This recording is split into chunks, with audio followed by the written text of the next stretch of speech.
This is the second video that I've done of this series where there is no physical belt in front of me, so I apologize for that. But today we're taking a deep dive into the Oval Intercontinental that was from 1998 until 2002. Then they retired it briefly. It came back in '03 and it stayed until 2011. I should have asked to borrow my friend's Oval Intercontinental that you've seen on the channel. I restoned it.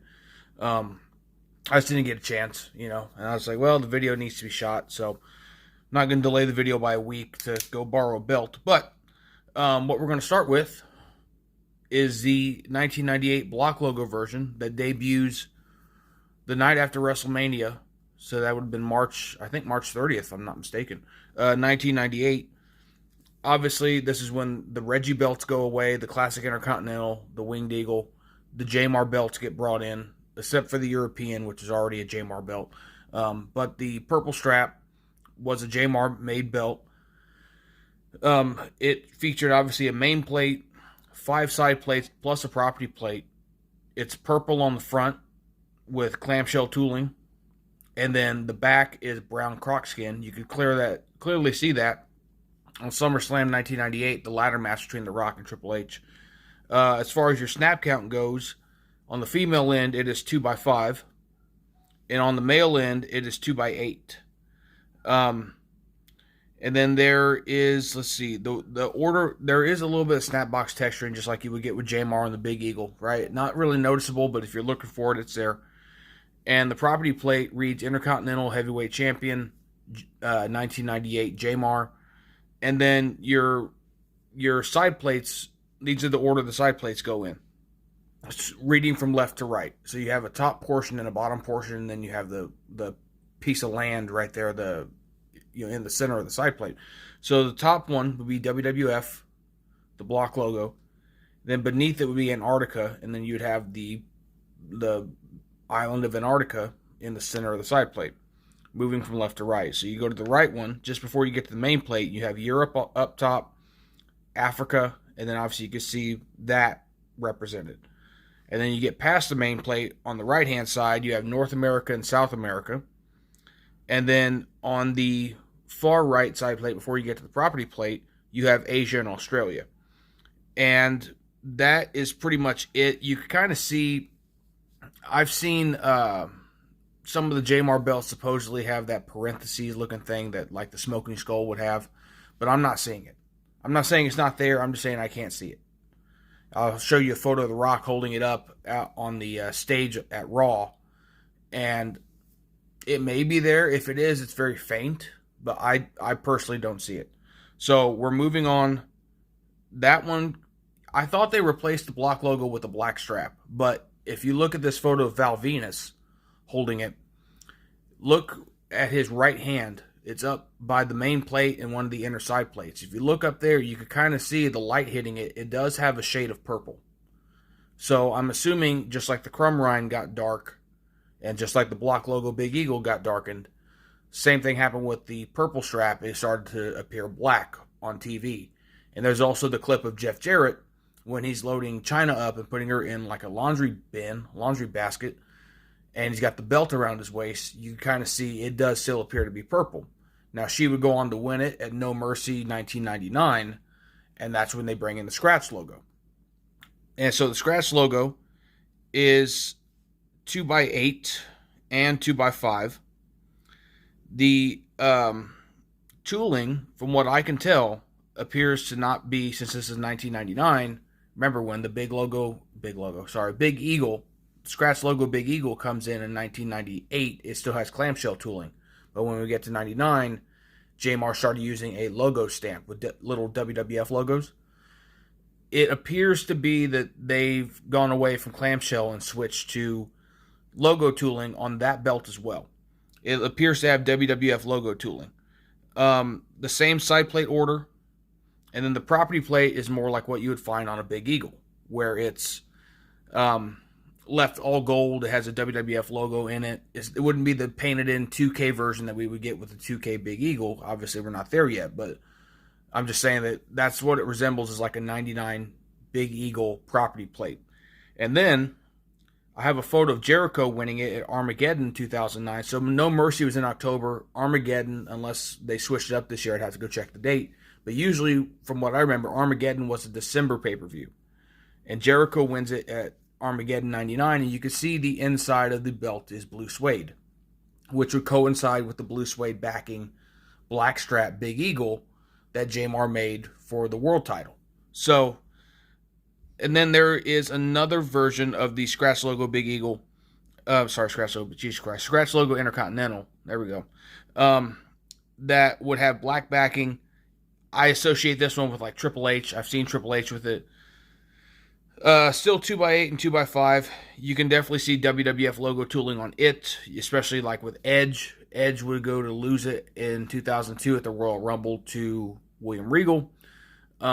But you can see photos of Edge with it where you can see WWF logo tooling. And then we have, again, Jamar property plate. I don't see it painted in. I really don't. It looks like he just kept the same property plate or, made a new one of the same design. And we have a new side plate order. So previously, obviously, I back up the video and you could hear what the old order was. The new one for this version 2 of the Scratch Logo Intercontinental is WWF and Antarctica still. But then it goes, instead of Europe and Africa, the next place is going to be North America and South America. Then you get past the main plate, and then you get Europe and Africa. And then you have Asia and Australia. And that's pretty much it on that one. Jamar just took the North America and South America plates and the Europe and Africa plate and just swapped them. He just did them in a different order. So, move past that. Now, like I said, the Intercontinental goes away for a while. On May 5th, 2003, you can find this on YouTube. It says Stone Cold's first day as co-general manager. Stone Cold comes to the ring. He kicks off Raw. He has a briefcase. Inside the briefcase, he announced the Intercontinental was coming back. He pulls out an old Jamar version. You can see it has a property plate. And you can see that the snap count is still 2x5 on the female snaps and 2x8 on the male snaps. And also, you can see the word champion on the front. And the reason why that's important is because they changed the artwork up with the new WWE version that was coming in. So, you can see Pat Patterson holding it up at Judgment Day 2003 before the Battle Royal gets underway.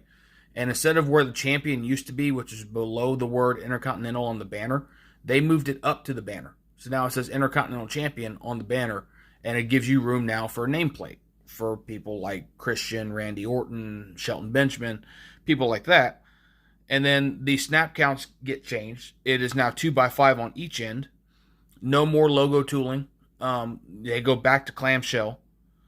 And there is, let's see here. The side plate order is pretty much, it's the same as the previous one. WWE and Antarctica, North America, then South America. You get past the main plate.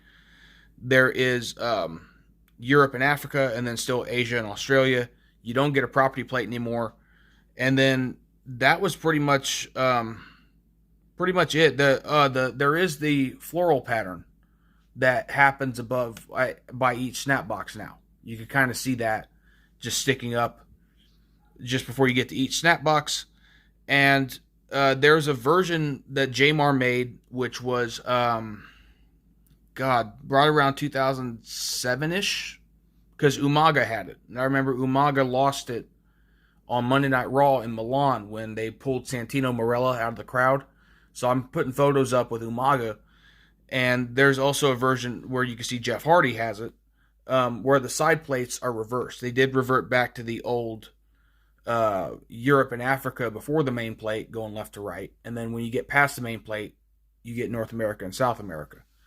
So, and you can tell by the floral pattern before you get to the snap boxes, it is still a Jamar made belt. And then there's a John Morrison version that appears to be a Milliken made, because that floral pattern is no longer the same. It looks like something that Milliken would do, and that's something that they replicated on the WWE shop replica of the Oval Intercontinental. It's more of a Milliken style tooling than it is Jamar. And that's what the bone of contention was, from my understanding, why they went away from Reggie Parks, because Reggie Parks wouldn't sell them or give them the rights to the artwork. That was Reggie's artwork. He came up with those designs. WWE wanted to claim that as their property. Jamar apparently was willing to do that. So that's why you can get someone like Dave Milliken to produce an Oval Intercontinental, because WWE owns the right to that artwork. So they can move away from Jamar if they ever felt the need, and they did.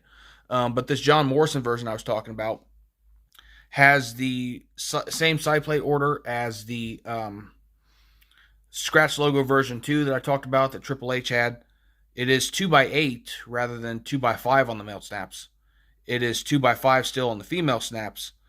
And that's just pretty much it. You could tell with with Milliken too, it seems like he made the strap a little bit taller, where the clamshell tooling sticks out a little bit more, whereas Jamar always had the clamshell tooling really tight to the plate. So you could see it was there, but it wasn't very pronounced. It seems like Milliken always made his strap a little bit taller, so that way you could see the clamshell sticking out. And then there is the 2011 version that Cody retired in 2011 at Hell in a Cell and brought back the white strap. And the only difference I can really see on that is the snap count. On the male end, it is 2x6. On the female end, it is 2x5. Of course, black backing, clamshell tooling, all that stuff. But that's the end of the Oval Intercontinental. I still prefer the red logo and then the block logo before I get the oval. But I know people like my buddy that loves the oval. It's his favorite belt. So it all comes down to taste. The next video, which I won't have a belt for that one either, because I don't own a replica, but we're going to do a deep dive into it and get the specs and all that sort of stuff. The next video that we're going to do episode-wise on the Belt Chronicles is going to be the WWF European that was around from 97 to 2002. So we'll see you guys next week.